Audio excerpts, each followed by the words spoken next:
Mindset has to do with what you think, how you think, when you think it.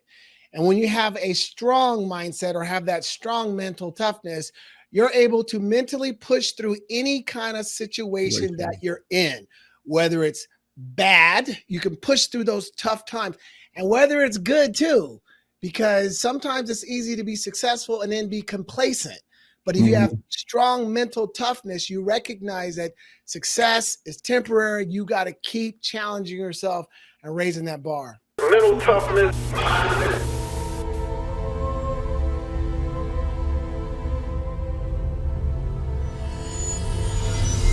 Listen, stop feeling sorry for yourself. But come on, man, what's wrong with you?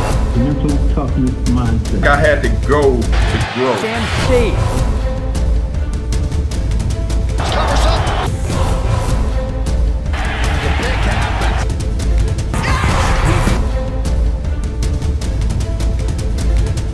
The pick happens. Martin Luther King.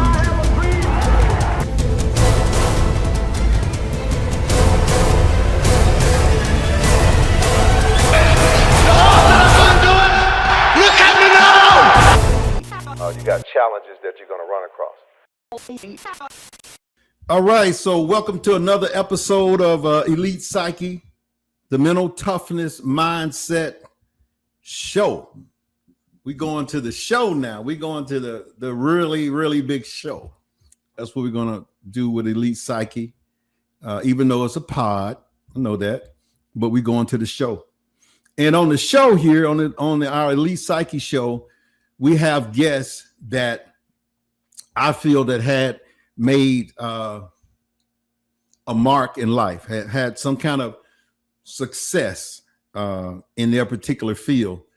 And I believe also that if you had success in anything, that you had to be mentally strong, because you got to go through a lot of things in this world to succeed. You're going to have setbacks, then you comebacks and setbacks again.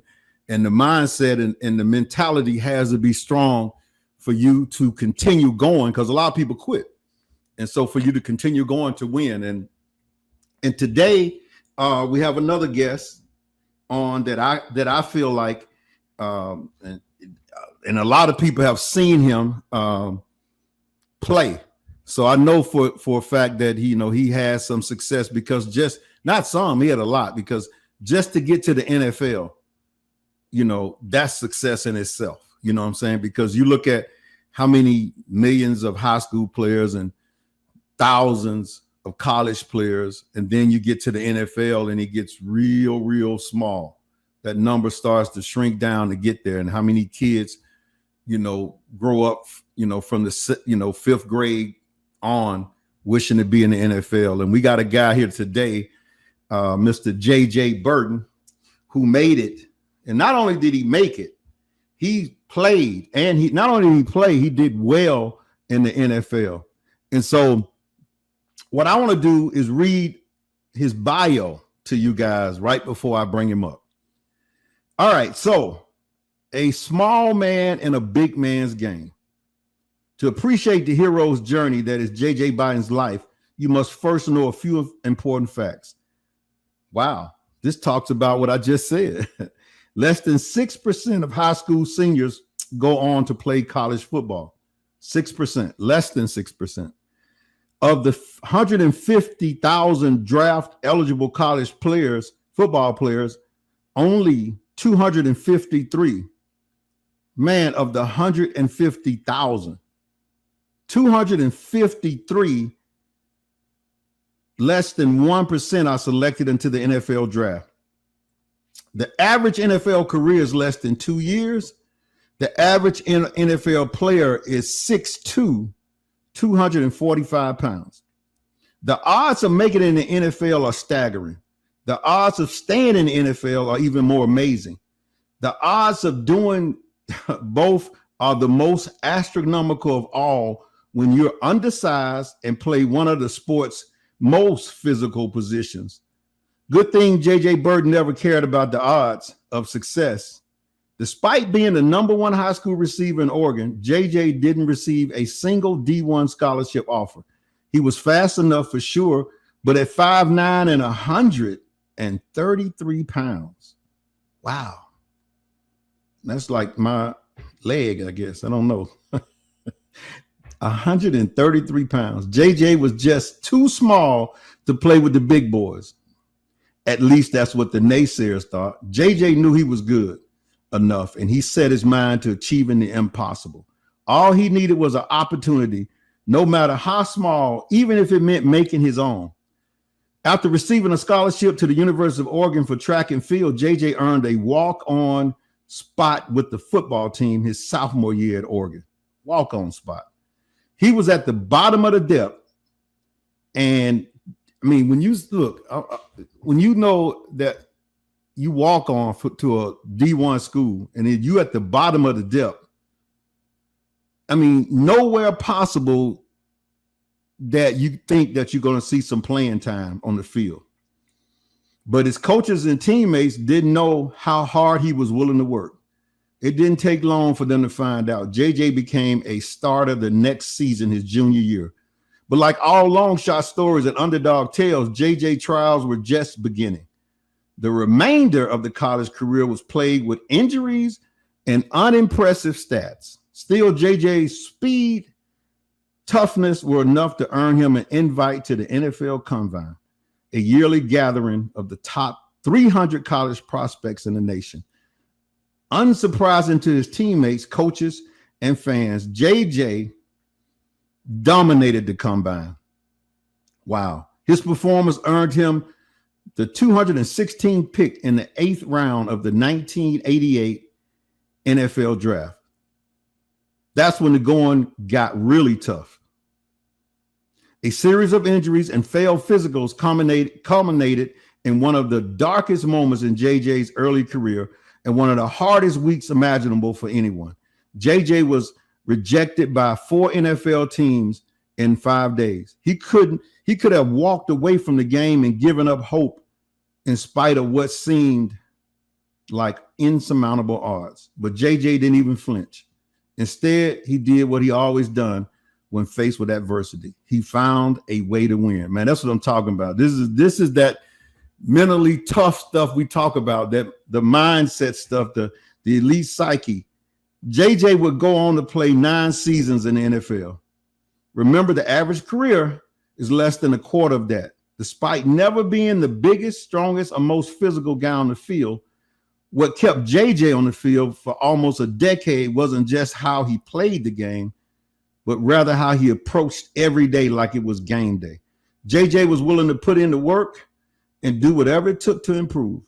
Now, a motivational speaker and performance coach, JJ shares lessons from his life that help audiences of all ages, backgrounds, and professions realize the most important thing about success is never given, but always earned. JJ's inspiring keynote presentations outline the principles and strategies that help an undersized wide receiver overcome spectacular odds. The same principles and strategies that can help anyone perform at the highest levels of all in all walks of life. JJ is a best-selling author, entrepreneur, motivational speaker, husband, and father. He has been married to his college sweetheart, Raina. I hope I'm pronouncing that correct. Raina, for 30 years and has 8 children. Wow. 3 biological, 5 adopted nieces and nephews. Wow. He and his family reside in Phoenix area. JJ Birden is an engaging communicator, passionate presenter, and a leading authority on helping individuals seize the opportunities in life. Request more information to speak with this guy, man. I'm telling you, we're going to put a lot of stuff at the end of the interview, put his websites up and how you can actually reach JJ, because he has learned that he can tailor all his motivational presentations to empower your group to achieve greatness. Any type group, JJ is willing to speak. So, man, without further ado, let me bring up this phenomenal young man, Mr. JJ Birden. How you doing, sir? I'm doing good. What's up, Tony? How you doing? I'm good, man. I'm good, man. It's a delight and a pleasure for you to come on the Elite Psyche. We probably met 4 or 5 years ago on Facebook and just start communicating. And one day I was thinking, I saw you with a post or something. I said, man, let me ask this guy for an interview.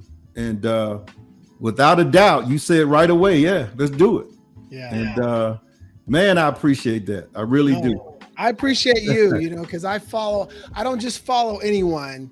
And what impresses me about you is you're out there leading by example. You're out there doing the work too. You're out there setting the pace. And I just always have a lot of respect for people that are out there talking the talk and walking the walk. And that's what you're doing.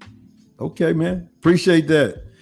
Well, I know we got limited amount of time, so let's just jump right into this thing, man. And I want to find out, I want our Elite Psyche show members to really hear more about you and the things that you've done. So let's talk about this. Adopted your niece and nephews. Yeah. What happened there? Yeah, that was an unexpected curveball. My wife and I, as you read, we have 3 children, and back in 2007, I suddenly got a call from my nieces and nephews in Tulsa, Oklahoma, my sister's children. And I guess it was like chaos going on out there. And my nephew Justin said, "Uncle, can you come out here and check on us?" And I was like, okay. 24 hours later, Tony, I'm flying out to Tulsa to check on my 5 nieces and nephews. And when I get there, I find out it's a lot worse than he might have, expressed. Right. 24 hours later, I'm standing in a courthouse before the judge, and the judge is like, "Well, Mr. Birden, we're going to take your 5 nieces and nephews and place them in 5 separate foster homes. You're the next of kin. So what would you like to do?" And I'm just like looking around like, hey, I just came to check on the children, but it's one of the things I learned in football. Sometimes in life, you got to call an audible, right? And I did what any smart husband would do. I was like, "Judge, let me call my wife first, Yeah. and called my wife, Raina, which you got correctly. Right. And it took us 5 minutes. I said, "Let's take the children." And we took all 5 of them and just immediately merged them into our family. And my wife, Raina, and I, because a lot of our family members question us, friends said, "What are you doing?" But we saw it as an opportunity to impact 5 more lives. And I believe we've done that. I believe they've impacted our lives as well too. So, but it was nice to work together with my wife as a team and really help all 8 of our children, create their own opportunities, Wow. So are they still there? Are they grown or moved on or what? Yeah, good question. So the youngest niece was 6 when we got her, and she moved out of the house 2 years ago. Okay. My wife and I are entering a new stage. We're finally all doing their own. They're all at the house. They're doing their own thing, but we feel good. We it wasn't perfect. It was hard, but we did our best to take care of all of them and give them a chance. But I have to admit, I'm enjoying being an empty nester now. Wow, man. So all 8 are gone. Yeah. Wow. Yeah. Okay. Cool. So your sister or was it your sister, brother who? Yeah, my sister, brother-in-law. Just are y'all not doing things right? Okay. Well, man, glad that you stepped in to handle that. And I hope those guys appreciate you, not only the sister and brother-in-law, but the kids. I hope they appreciate what you did, because, man, that was what your wife did. Because she could have easily said, hey, you would have been, if you like to make a call, please hold on. Hey, and Tony, full transparency, because when I called her, I'm in the hallway of the courthouse and I said, "Hey, babe, if this is going to negatively affect our family, I will not bring the children home." And she said, "But JJ, could you really sleep at night knowing we could have made a difference?" Right. So it was a done deal. That was the answer. So wow. Cool, man. So let's talk about growing up in Oregon. So what was that like? Yeah, I grew up in Portland, Oregon, the hood side of Portland, Oregon, and we wait a minute. Wait a minute. Who was doing that? Who That Bill Warren, wasn't that Bill Warren? Yeah, that's The right. Trailblazers. Good memory. 1976, 77. That's right. And Maurice Lucas. That's right. Good Daryl memory. Dawkins. That's right. Okay. I know. I lived in Portland. I was secretly rooting for the Philadelphia 76ers because I was a Dr. J fan. Okay. I love Dr. J, you know? Okay. So there's a hood in Portland. Yeah, there's a hood in Portland. Okay. And that was really kind of like, I think the where the seed was planted for me to have the drive to create something else, to have the drive to see the world, create future opportunities for myself, because I would just see like a lot of my family members and friends just kind of make that same decision. They would stay in this cycle doing the same thing. And, I was raised by a wonderful mom, single parent mom, and she dropped out of high school when she was a junior, and she worked really hard to take care of my older brother and sister. Said, I'm breaking the cycle. Okay. I don't know what I'm going to do. Yeah, you're going to do it. I'm breaking the cycle. I'm doing something different. Right. And that's kind of when the seed of just to be the best I can or whatever that might be, that's kind of when it was planted. Okay. And so growing up, did you or were you like most of us, like did you travel? I know I didn't go anywhere. I went, maybe the next state over. That's pretty much. Yeah. No, I didn't go. First time I finally traveled was my first recruiting trip in my senior year when I was being recruited in track and field. I had never left the state, so Okay. no. Yeah. So at Oregon, were you a track star? Yeah, I was a good track athlete. I was pretty good. Okay. But you never thought about just being a track star, go to the Olympics and all that? Actually, I did. And to be honest, the whole football thing was really more chip on my shoulder. Oh, I'll show you. Okay. It wasn't to play really college or NFL. I was a track athlete. I qualified for the 1988 Olympic trials in the long jump. I was Pac-10 champion. I mean, that was my focus, Tony, totally. And the whole draft thing kind of threw a curveball because I'm going into my senior year. I'm getting ready for all the big meets. I get drafted by the Browns, and I'm like, man, I only had one touchdown in college. I'm like, really? You guys are drafting me? But I went to the Browns rookie camp the following week, and I tore my ACL ligament up in their rookie practice. So That was when the shift took place because, I can't run track, so I might as well get healthy. And what's interesting about that setback, that first year in Cleveland, I was on IR. So I sat there, rehab, get healthy, and watched. But that was when the switch kind of flipped, and I said, you know what? I can play in the NFL. Mm-hmm. I just need to mentally now get in that frame of mind and start putting in the work. And so everything really changed that year when I was sitting on injured reserve.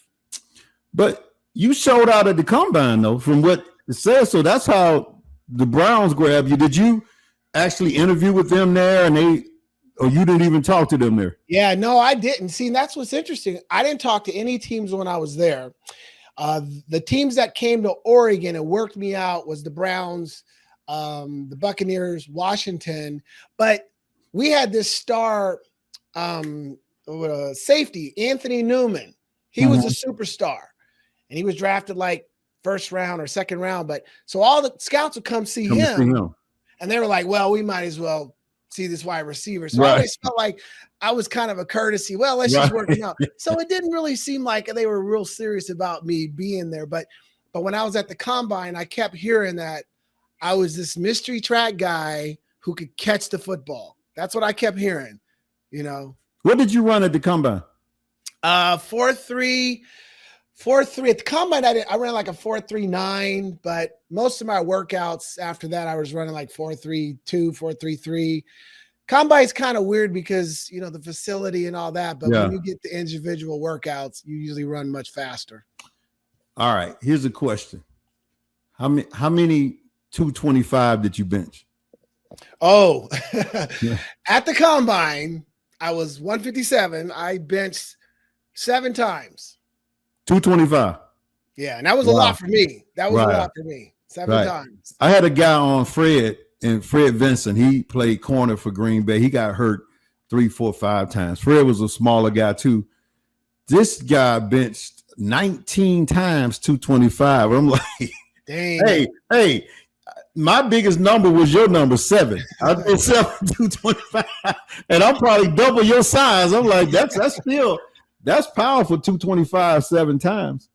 Yeah. I Wow. was hyped up a little bit because before that I had only done 5, but I did 2 extra ones on that day. Okay, cool. So was you drafted in 1988, right? Yeah. Okay, so it wasn't a big 3-day weekend draft party they have now, right? So was it even on television? Nah, it was like the first round I think was on television, but I didn't even have a television in college, so I don't even know. But I just remember how it was. First round was 1 through 3, and then it was 4 through 12, actually. It was 1 through 5, then it was 6 through 12. So it was 2 days. And so I had an agent and I was like, okay, whatever. I'm not getting drafted. And Tony, I went to class the first day. And then the second day, my agent like, I think you're going to get drafted. And I received a call. This is how far away the NFL was in my mind. So I get this call and I'm like, hello. And they're like, hey, is this JJ? And I go, yeah, this is head coach Marty Schottenheimer of the Cleveland Browns. I was like, who is this? I didn't even know who he was. I thought it was a joke, It's like Martin Schott, who? Marty Schott. I was like, who is this? This is Marty Schottenheimer, head coach. I was like, oh, is this real? He goes, yeah, we just drafted you. I was like, wow, so it hadn't really kicked in yet. You wouldn't have told your teammates, I just got drafted. They're like, really? No. But what's crazy is now they don't even have 8 rounds. It's like I know 7 rounds. 7 rounds now. I would be a free agent. Wow. So, all right. So you get to Cleveland and you get injured in camp? Yeah, rookie camp. So literally after the draft, the next week, there's a mini camp for the rookies. So that camp I went through and I tore up my ACL ligament, which was my first real setback athletically. That was my first real setback as far as an injury. So wow, that was a bit of a shock, because sometimes you feel you're invincible. But I went through that pity party. And then I said to my doc, I said, hey, doc, can I get my speed back? Because that was my competitive advantage. That was my asset. And when the doctor told me, hey, not only could you get your speed back, you could come back even faster. I was like, that's all you had to say to me. We can rebuild you. The $6 million man. We have the technology. That's right. So you come back. Wait a minute. Before you leave, name some of the players who was on the squad when you was there at Cleveland. 80, 90. Let's see. 88. Bernie Kosar. Okay. Hanford Dixon, Webster Slaughter, Ozzie Newsome. Oh, man. Reggie Lang, Ernest Biner. Okay. Golick, Mike Golick. I mean, they had that squad that kept losing to Denver in the AFC Championship games. That they had a solid squad. I remember when Newsome made that big catch in the end zone, and they thought they was going to win, and then something happened, came right back and lost again. You know what I'm saying? Yeah. Wow, they hadn't really had a consistent quarterback since Bernie. How long did Bernie stay? How long did Bernie play with Cleveland? Oh man, I think Bernie played 12, 13, 14 years because he left there, and I think he went to Dallas or Miami. I can't remember. But they ran through about 20 quarterbacks after him up to last year. Yeah, exactly. Wow. That's why they spent all that money. They're like, we got this. I don't care about no NFL. We got to go for this guy. Yeah, no. It's been years. Yeah. Hanford Dixon. I remember him. He was a safety, a corner, right? He was corner. Yep. Corner. Yep. Okay. And Ozzie was my guy, man, because Ozzie, we had a family member, Johnny Davis, who was Ozzie's buddy. Both of them played at Bama. Johnny was fullback and Ozzie was a tight end. They was the only 2 brothers on that team in 85, I think. I just realized I was going to the games in Birmingham, and that was after, Sam Cunningham came and lit up Alabama. Yeah. And Bear Bryant said, I got to give me a few of them, man. I got to get Right.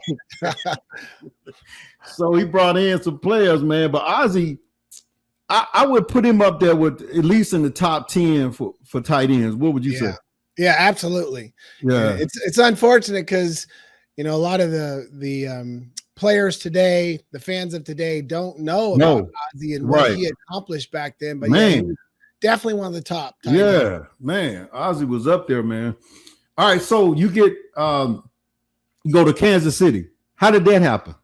So I go, so let's say this. So first I'm in Cleveland, IR. Next year I go through camp and I'm about 85%.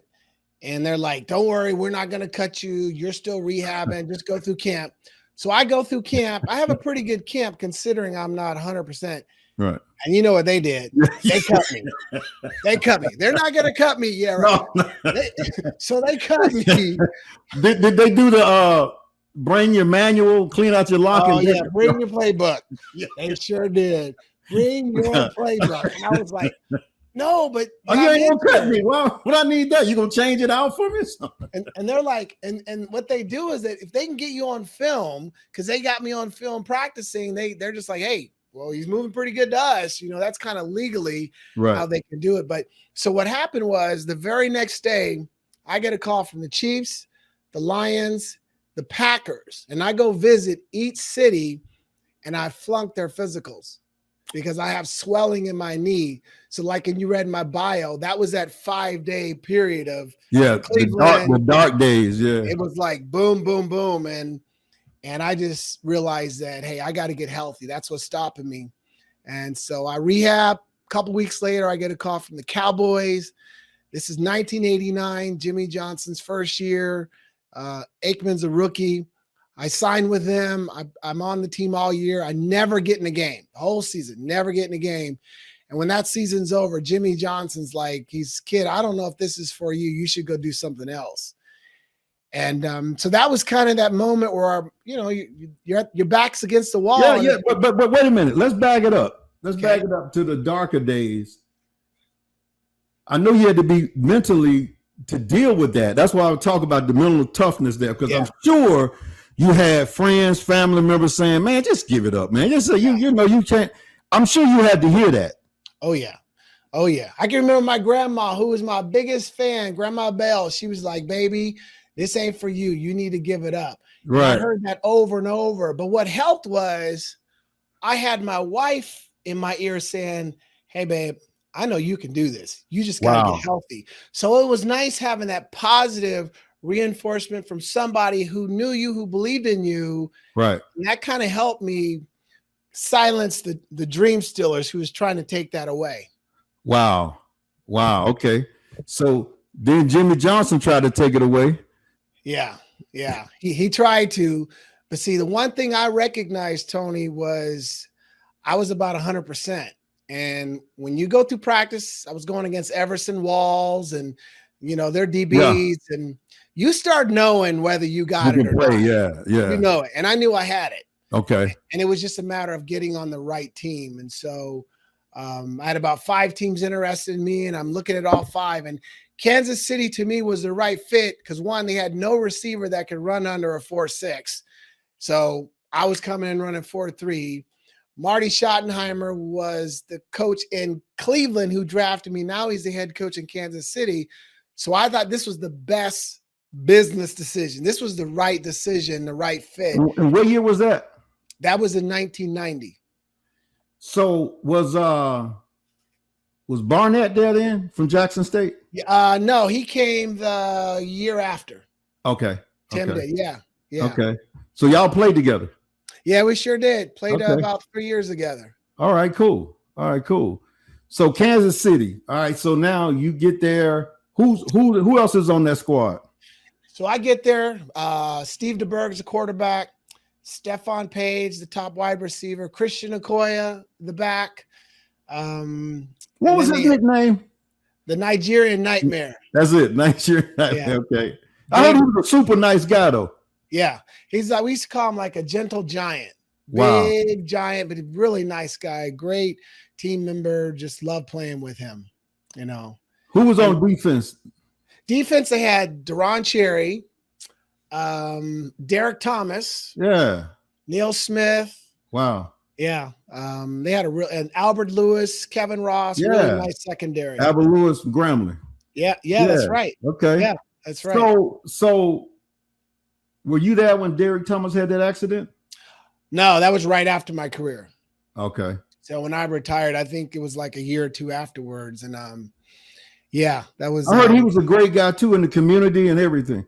Oh yeah, Derek had a great program called Third and Long, which was a very successful program that was really, pouring into the community, helping the young ones, and whether it was educational wise or just activity wise, it was a very big program in Kansas City. He put a lot into the community. They used to kind of compare him on, you can't really do that with Lawrence Taylor, but yeah, you played with Lawrence Taylor against Lawrence Taylor, right? Right. Did you ever go across the middle with him? No. Okay. No, I don't know, but I did go across the middle against Junior Seau, and oh, really? He clotheslined me one time coming across. That's when you could do anything in the NFL. Yes. Anything. Oh yeah. He clotheslined me, and then he helped me up and said, "Oh, sorry, JJ." He was that kind of guy, you know. Okay. So now 4 years or 5 years of the Chiefs? 5 years with the Chiefs. Give me your 3 biggest moments with the Chiefs. Oh, excellent. That's easy. Okay. First touchdown. My first touchdown was in 1990, playing against the Seattle Seahawks in the Tacoma Dome. And that was special because you heard the journey, the Cleveland and in Dallas, and I finally made it. And that one was so memorable because my entire family from Portland drove up there. It was like my second game being active, and my uncle was there in the stands. But my uncle was the first person when I was in high school that said, "You're going to play in the NFL someday." Wow. Uncle Sonny. I was like, "Uncle, you're crazy. I'm not playing in the NFL. You're nuts." But he said, "I believe in you so much. Give me your first touchdown ball." And I was like, "Whatever, you can have it." Yeah. Anyway, fast forward to that day, and he was there, and I gave him the ball, and he taught me a real important lesson too, Tony. I said, "Uncle, how did you know I was going to play in the NFL?" He goes, "Well, I knew you had the ability. You just didn't believe in yourself. So I figured if I poured belief into you until you got your belief where it needed to be, then you would take it all the way." And I never forgot that lesson because it's true when you got someone believing in you. Yeah, yeah. What's the second one? The second one would be the 1991 season. And this is when Tim Barnett, they drafted Tim, and I got bumped down, and I wasn't playing that much. And I was a little frustrated, but I thought, you know what? I'm still here. Every day's game day.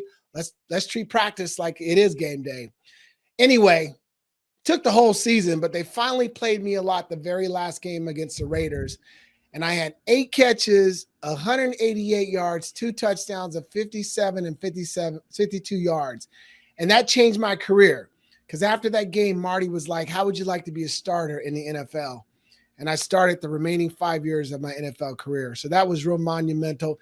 And then the last one was first touchdown pass from Joe Montana, Tampa Bay. It's a 52-yard post. And getting to play with Joe is pretty awesome. Wow. Some people call the GOAT until Brady showed up. I know. So give me a Joe Montana story, locker room story or something. Oh, let's see. Okay, here's a good one. So the very first practice, we're literally indoor facility, our first practice with Joe Montana and Marcus Allen. So it's the first time we're in practice. We're all together, and you kind of feel this new energy and everything. And you're like, so I'm in the huddle like this, and I'm like, okay, that's Joe Montana. I'm like trying to get over that because I used to watch him in the 8th grade. But the very first play we called was X hook. And X hook, I'm an X, it's 12 yards turnaround. So I'm getting Joe Montana's very first pass as a Chief. So I'm like, oh, I get to run this hook. Here we go. So I run up the field, about 10 yards, I break down, boom. He hits me in the back of the head with the ball. And then he goes, come here, kid. And then he calls the other wide receiver, Willie Davis, and he says, okay, I don't wait for you to get open. I've already read the defense. I throw it before you get there. You got to get your head around faster and know the ball is coming. And Willie and I looked at each other. We're like, okay, we're playing with a whole different level quarterback. But just that little bitty tip, it made me better as a wide receiver because of just, some of the things he started teaching us from that point. So now normally with a wide receiver, the quarterback throws to a spot. Correct. So he's saying if you see yourself before that thinking you're going to be open or something, you could turn around in or something. Is that how would you? He's saying, because what Montana would do is this. So a lot of quarterbacks, if you're throwing that hook over there, they might drop back and look over here and kind of move that defense like that. Montana knows he's throwing the hook. So he looks over here, he plants, he throws, then he turns his head. Oh, wow. To a spot. Before the defense can get there. So when I'm getting up to the top of my route, I have to know the ball's already there and it's eyes, hands quicker, Wow. Yeah. And that's a millisecond. And that's the difference between a completion and an incompletion. They've got Seau now as a stand-up defensive end, much like Derek Thomas on the other side. The bird goes deep, has a man open, and it is complete. He's going to go. J.J. Birden will go 90 yards.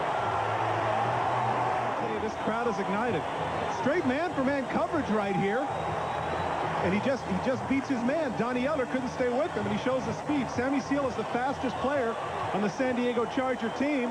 It was a simple up route. The inside receiver beat him.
Mathis. He's a legend around Atlanta.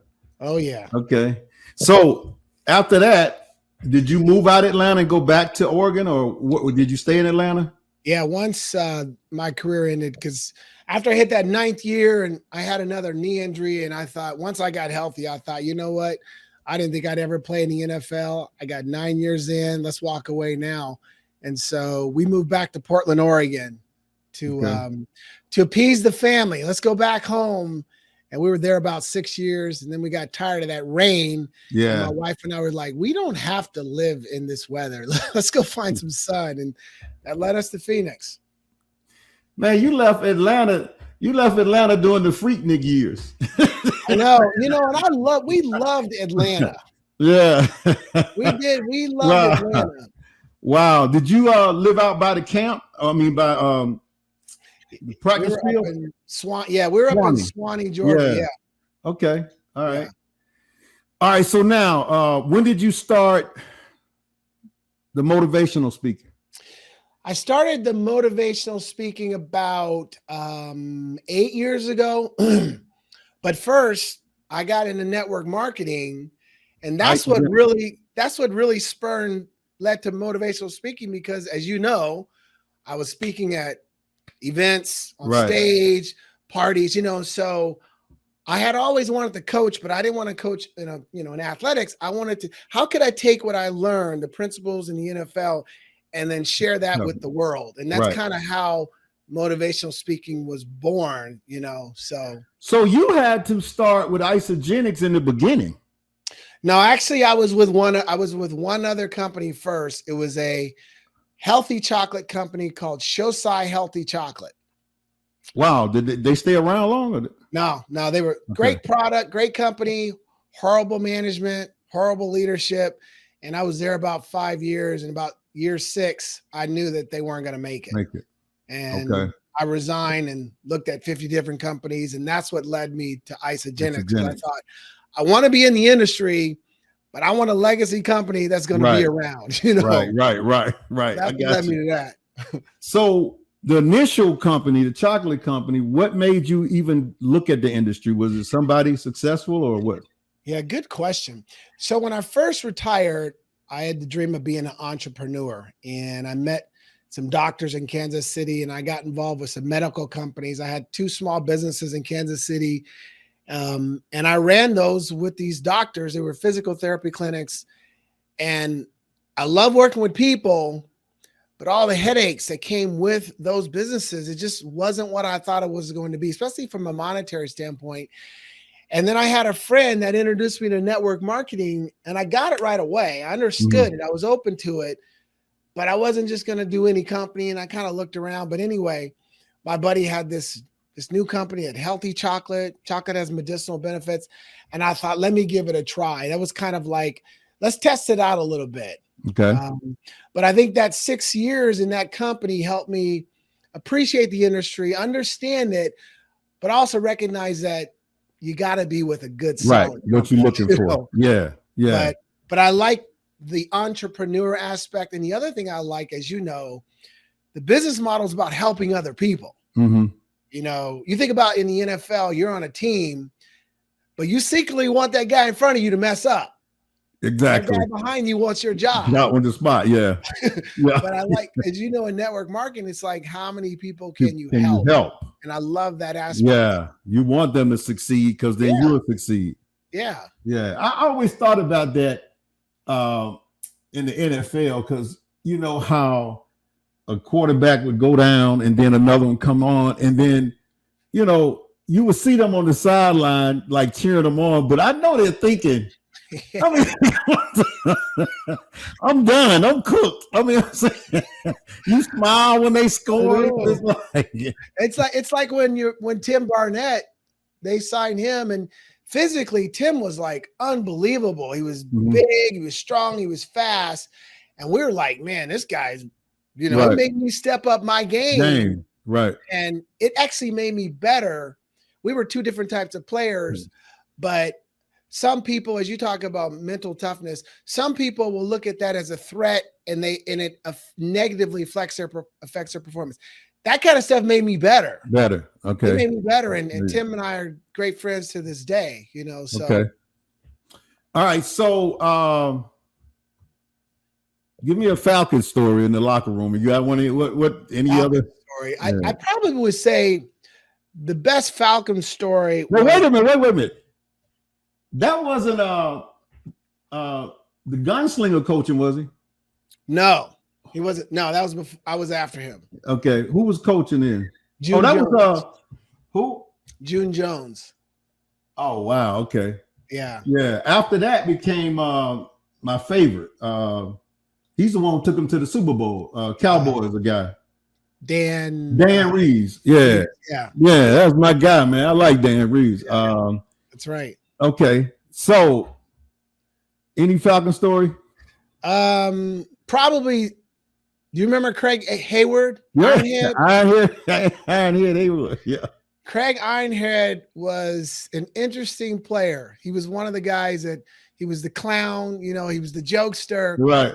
And he used to have this clause in his contract because he was so big that if he weighed 250 pounds Friday at 8 a.m. every week, he would get the $50,000 bonus. For weighing 250? For weighing 250. He had this in his contract. So we would see Craig come in every week at 275. By Friday, 8 a.m., he was 250. And you would see him like the day before in these sweatsuits and he's on cardio for hours. And it was amazing to just watch how disciplined he was to get that extra 50,000. You know, 8 o'clock Friday, he was 250. Wait a minute. It's not 50,000. You didn't say every week, did you? Every week. Oh, wow.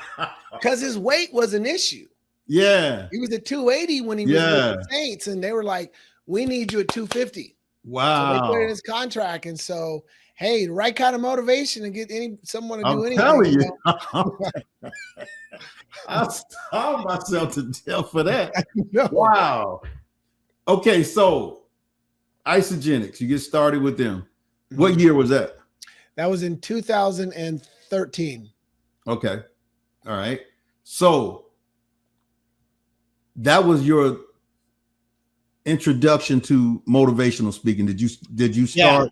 Yeah. Okay. Yeah, and I think it's like you said, it was the second year at Isogenics. They put me on stage for their celebration event.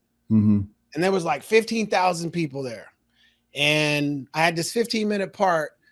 And Tony, they sent me the video after the presentation. I was watching and I was like, dang, you know, I'm talking in front of 15,000 people. And I'm like, this isn't bad, you know? And I thought, okay, it's time to launch this speaking career that I wanted, but I needed to find a mentor. And coincidentally, a buddy of mine here introduced me to Dr. Will Moreland, who is a big time motivational speaker, author here in Phoenix.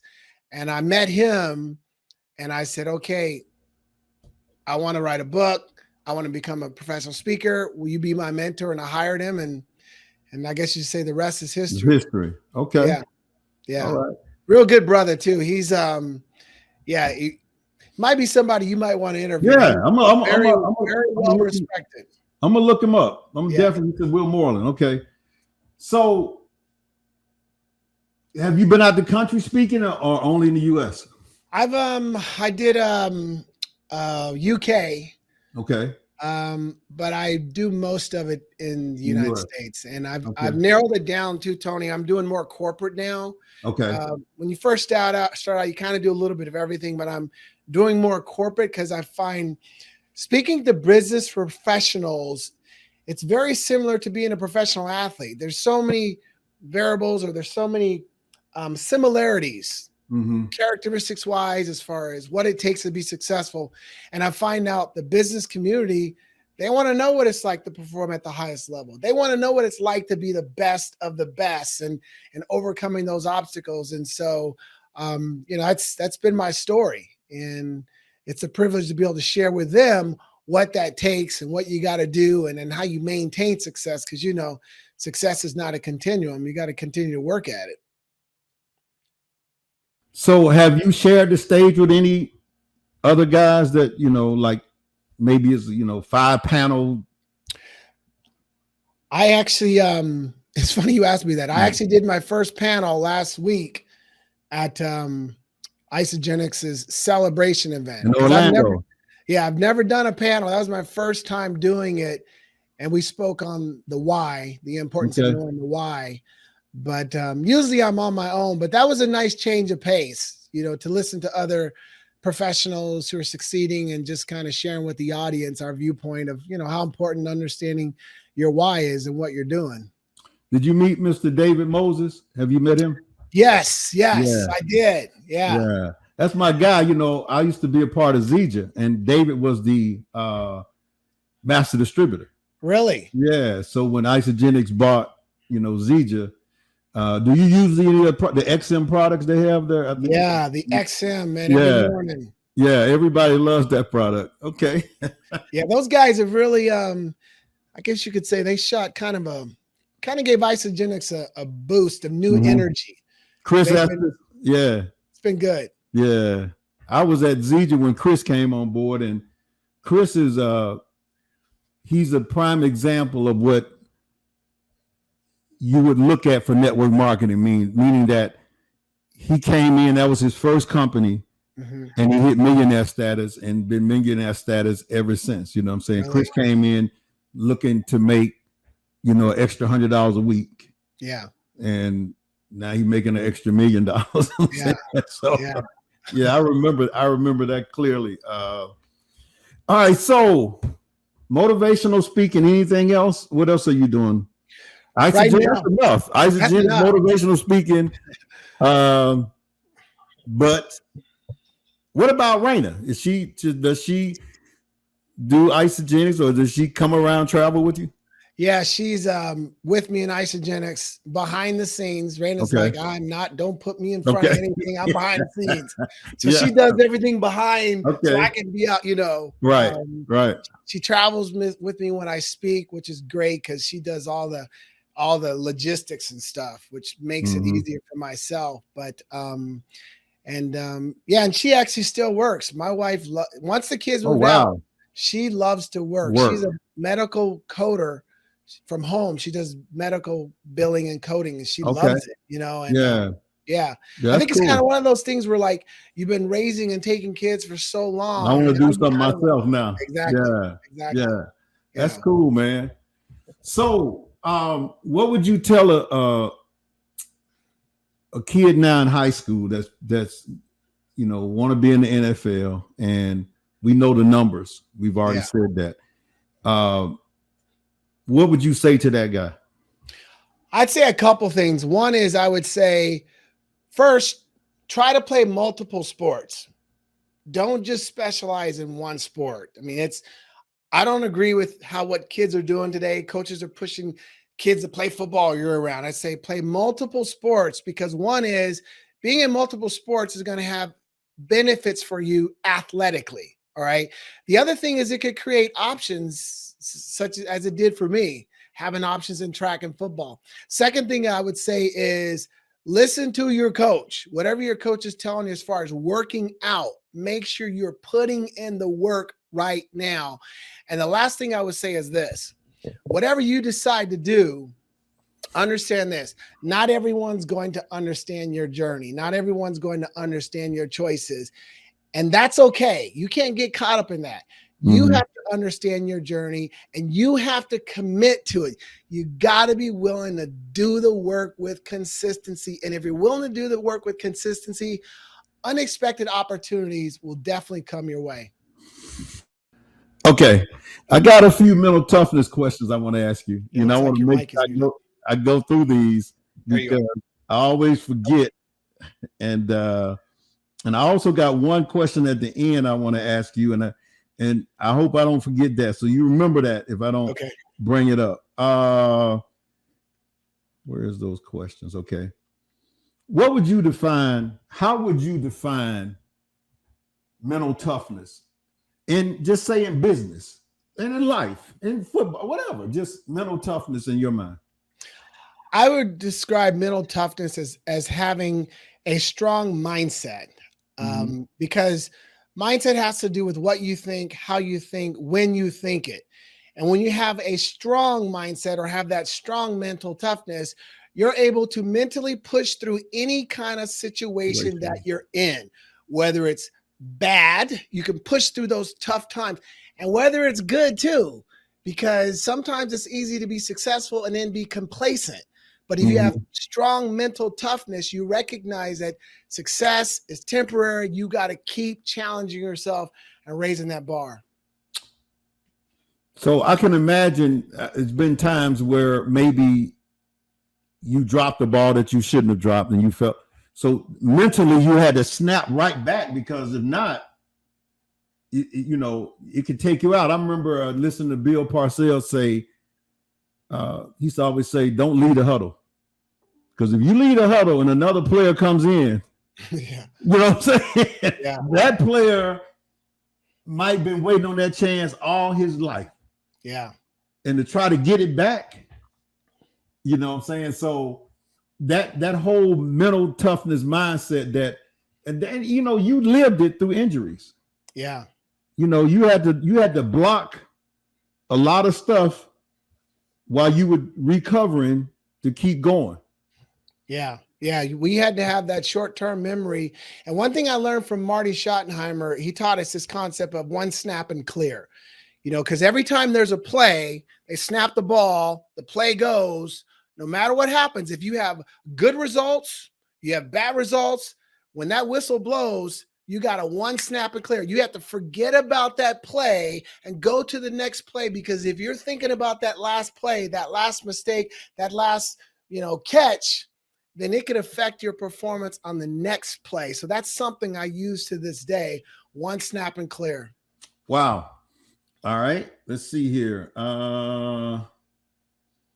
are my other questions?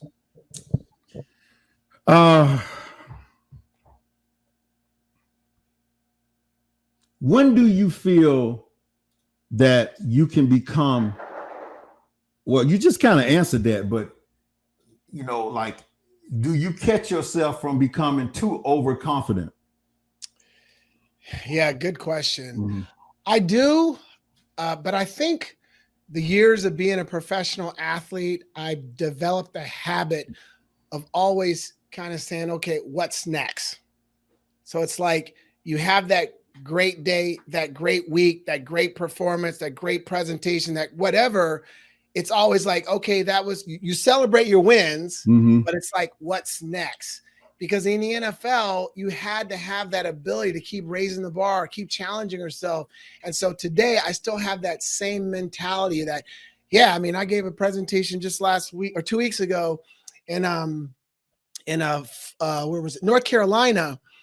And I thought it was a good presentation, but I was still like, okay, how can I be better? Where can I make improvements? So it's just always been in that mindset of how can I be better than I was the day before, Have you seen, or did you ever see, because I hear people say that, that ain't true, but have you ever seen where teams would show up overconfident because the team they playing hadn't won a game and then they get beat? Yes. Even in the NFL, because the NFL has a lot of parity. I mean, everybody's a great player. Right. Everybody can ball. But yeah, even professional athletes can fall into that trap where this team is 0-6 and they can kind of take their foot off the gas a little bit and they lose. Because every team has that ability. And that's where coaches come into play.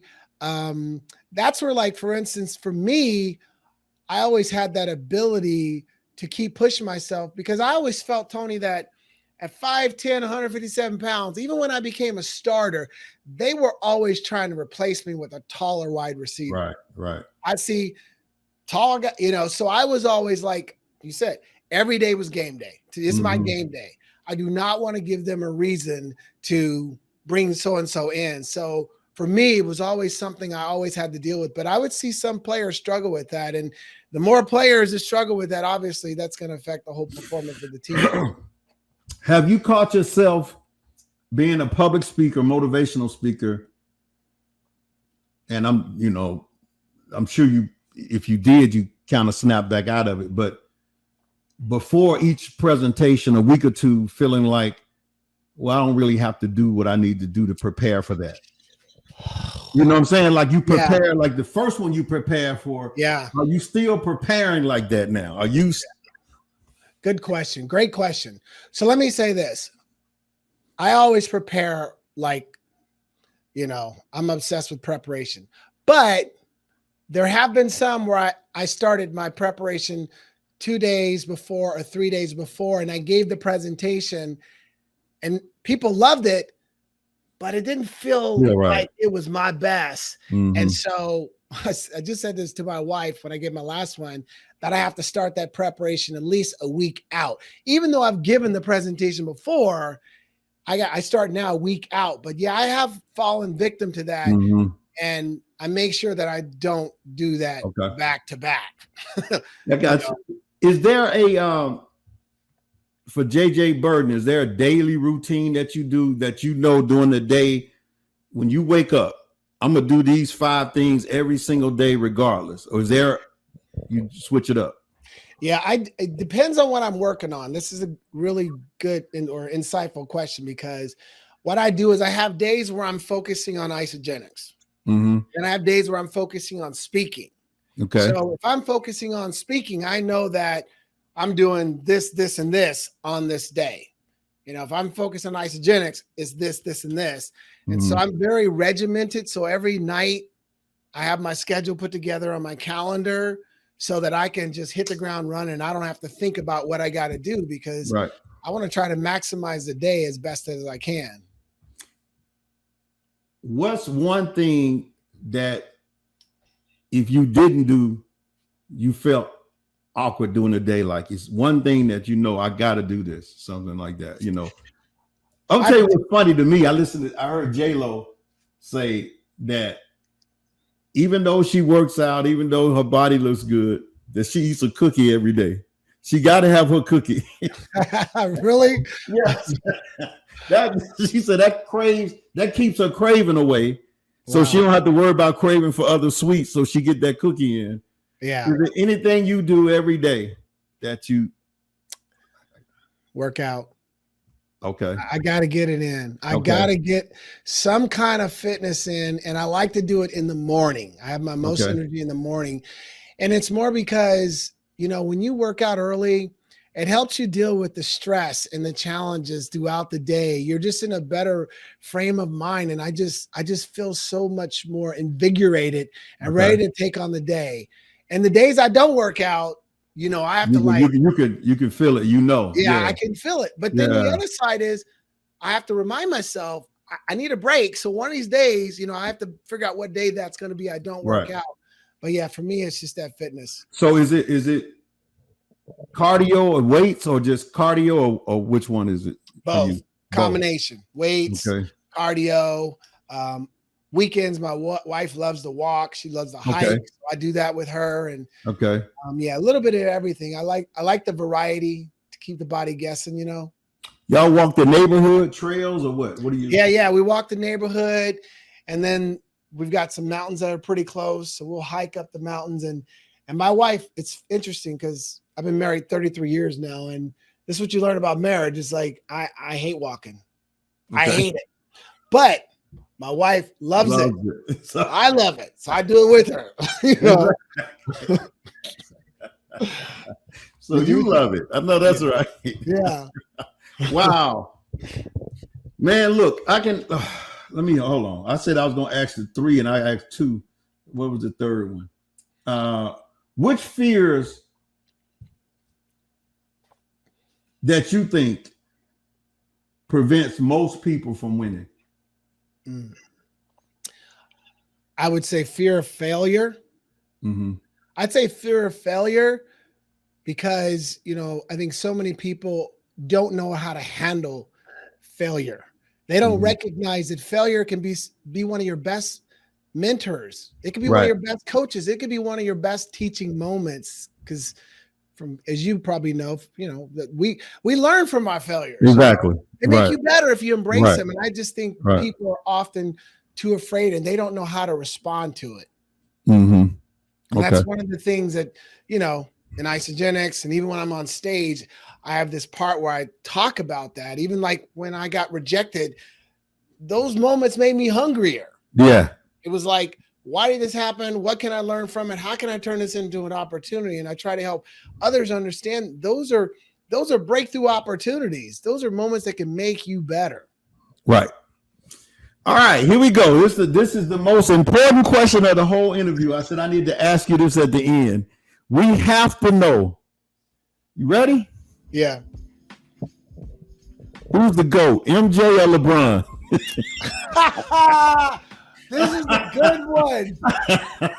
I read all the comments on social media going back and forth. Right. In my opinion, I've seen both players play. Okay. MJ is the GOAT. Okay. MJ is the GOAT. Now, I'm not saying that if LeBron could maybe win another championship, right, he can get another one, because what he's already done is so amazing at his age and still balling out. If he can get another one, I think it's going to make it real interesting. Yeah.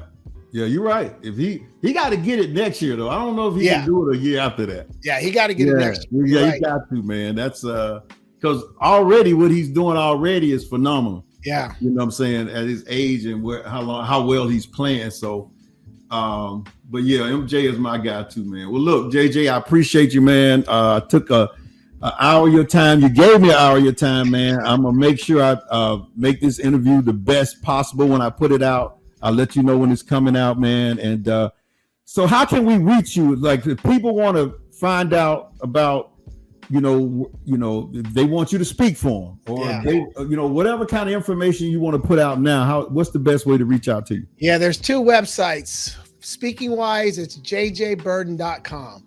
Okay. Anything you want as far as speaking wise, if it's Isogenics, it's jjburdenhealth.com. But I'm all over social media, very active, JJ Birden profile name. And now I just, I love to connect with the fans and just help everybody out and try to make an impact, Okay, cool, man. Appreciate it. We're going to put all that up, and thank you for your time, man. We out of here. Thank you too, Tony. All right, man. Have a good day. All right. Make sure that you like and subscribe and hit the all button and all that kind of stuff, because we're going to have a lot of good interviews on this podcast.